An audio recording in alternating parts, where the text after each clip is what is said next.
ආයුබෝවන් ඔයාලට. ඔන්න අද මම ඔයාලට ගෙනාවේ වෙනස්ම විදිහේ පාන් සෑන්ඩ්විච් එකක්. මේ පාන් සෑන්ඩ්විච් එකේ තියෙන විශේෂත්වය තමයි චීස් ඇදෙන ගතියට තියෙන චීසි පාන් සෑන්ඩ්විච් එකක්. ඉතින් හරිම රසයි. ඉතින් අපි දැන් බලමු කොහොමද හදාන්නේ මොනවද අපිට ඕන කරන්නේ කියලා. ඕන කරන දේවල් වල ලිස්ට් එක පුරුදු විදියටම ඩිස්ක්‍රිප්ෂන් බොක්ස් එකේ තියෙනවා. අපි දැන් මුලින්ම මේ පිටි බැටර් එක හදාගෙන පැත්තකින් තියාගන්න ඕන. ඒකට මම එකතු කරනවා කඩල පිටි. මෙතන තියෙනවා කඩල පිටි කෝප්ප භාගයක්. මේ ටික ඔයාලා අනිවාර්යයෙන්ම හලලා ගන්න. එහෙම නැත්නම් කැටිති වගේ එකතු වෙන්න පුළුවන්.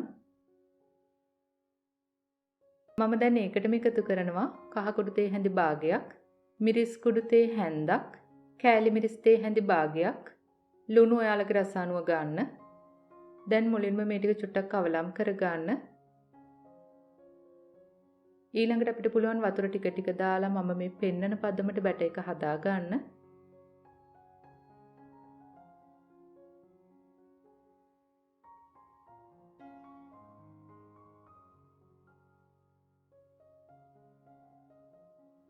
මෙන්න මේ වගේ තරමක් කුකුවට බැටර් එක තියෙන්න ඕන.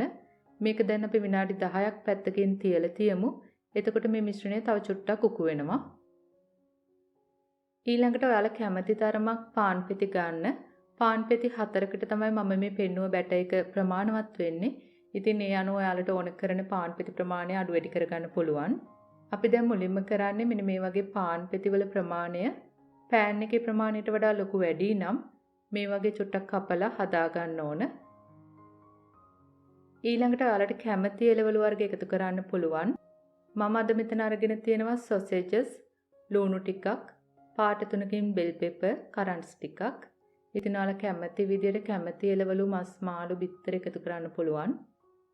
දැන් රස වැඩි කරගන්න ලුණු කුඩු ටිකක්, කෑලි මිරිස් ටිකක්, දෙහි යුෂ ටිකක් එකතු කරන්න.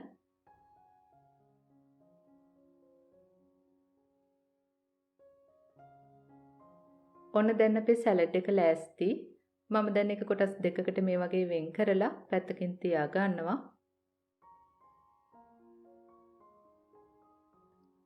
පෑන් එක රත් වෙද්දි තෙල් මේස හැන්දක් විතර එකතු කරන්න. දැන් අපේ බැටර් එක උකු වෙලා තියෙනවා. දැන් අපිට පුළුවන් මෙන්න මේ වගේ තෙල් ටික රත් වෙනකොට පාන් පෙති එක ගානේ මේ වගේ තියන්න.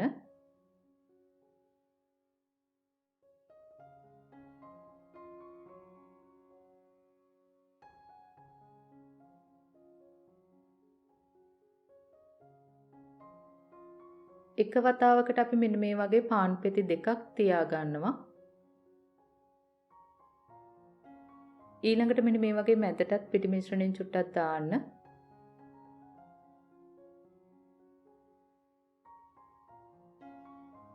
දැන් අපි සැලඩ් එකෙන් ටිකක් මේ වගේ උඩින් දාන්න.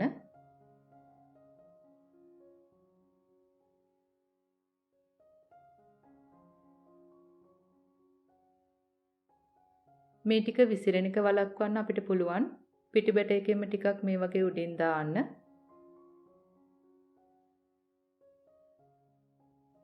දැන් මෙන්න මේ විදිහට තෙල් චුට්ටක් ඉහින්න.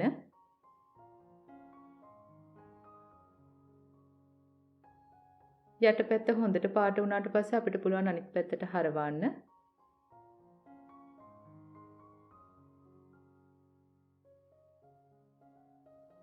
දැන් එක පාන් පෙත්තක් උඩින් කැමති චීස් වර්ගයක් එකතු කරන්න.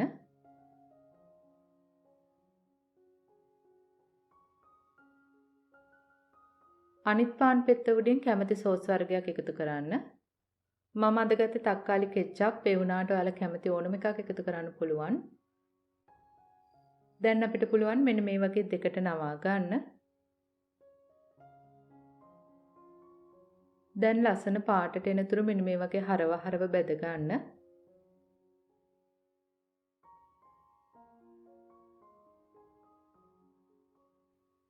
මෙන්න මේ වගේ හැම පැත්තම ලස්සන පාටට රෝස්ට් වුණාට පස්සේ අපිට පුළුවන් පිඟානකට මාරු කරගන්න.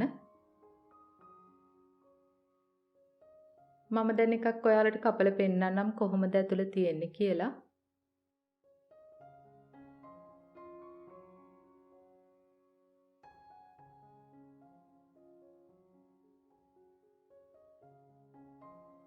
මෙන්න මේ වගේ චීස් ඇදෙන ගතියට තියෙනවා හරිම රසයි. ඉතින් ඔයාලා මොසරෙල්ලා චීස් දානවා නම් ගොඩාක් රසට හදා ගන්න පුළුවන්. මොසරෙල්ලා චීස් නැත්නම් ඔයාලට වෙන ඕනම චීස් වර්ගයක් පාවිච්චි කරන්නත් පුළුවන්. මේ සෑන්ඩ්විච් එක ඔයාලට උදේ කෑමට රෑ කෑමට හරිම ඉක්මනට හදා ගන්න පුළුවන්. හවස තේ වේලාවට දරුවන්ගේ ලන්ච් බොක්ස් එකට උනත් ගැලපෙනවා. ඉතින් ඔයාලා කැමති ඕනම එළවලු වර්ගයක් මස් මාළු බිත්තර එකතු කරන්නත් පුළුවන්. මේ වීඩියෝ එක ගැන ඔයාලට ගැටළු යෝජනා තියෙනවා නම් පහලින් කමෙන්ට් එකක් දාන්න. අපි ආයෙත් මේ වගේම රසබර වීඩියෝ එකකින් හමු වෙමු. එතකන් ඔයාලට සුබ දවසක්. ස්තුතියි.